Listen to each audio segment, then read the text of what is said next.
સુપ્રસિદ્ધ યાત્રાધામ સાળંગપુર ખાતે કષ્ટભંજન હનુમાનજી મહારાજને અખાત્રીજ નિમિત્તે આમ્રોત્સવ અર્પણ કરવામાં આવ્યો હતો।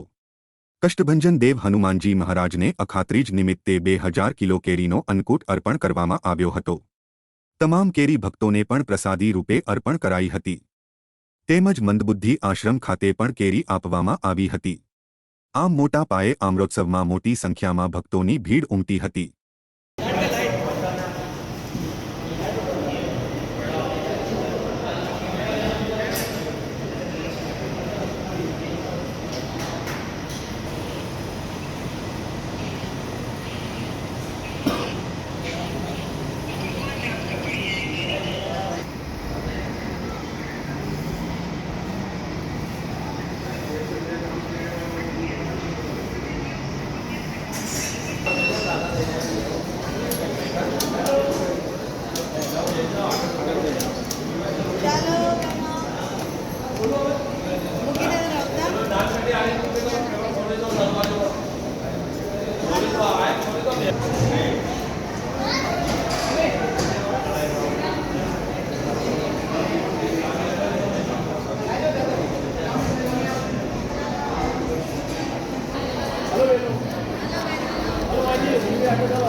હિતેશ ખૂંટ અમદાવાદ।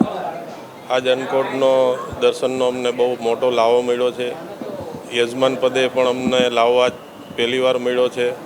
વારંવાર દર્શન કરવા તો આવતા હોઈએ છીએ, પણ કેરી આજે 2000 કિલોથી પણ વધારે કેરીનો અન્નકૂટનો આજ દર્શન છે।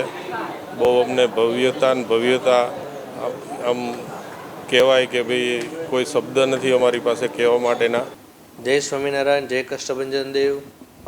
શ્રી સાળંગપુર ધામની અંદર શ્રી કષ્ટભંજન હનુમાનજી મહારાજ અહીંયા સાક્ષાત બિરાજમાન છે। ત્યારે અહીંયા અવનવ દરેક ઉત્સવ તહેવારો ઉજવાતા હોય છે। ત્યારે આજે અખાત્રીજનો પવિત્ર દિવસ છે અને અખાત્રીજ એટલે ખેડૂતોનો દિવસ કહેવાય। આજે ભારત વર્ષની અંદર કૃષિ ડે તરીકે ઉજવાય છે। ત્યારે ખૂબ મહેનત અને પરિશ્રમ કરી અને ફળ ઉપજાવતા એટલે ફળોનો પણ રાજા એટલે કેરી કહેવાય। ત્યારે ઋતુફળ કેરી એ આજે હનુમાનજી મહારાજને દિવ્ય શણગાર ધરાવવામાં આવ્યો છે।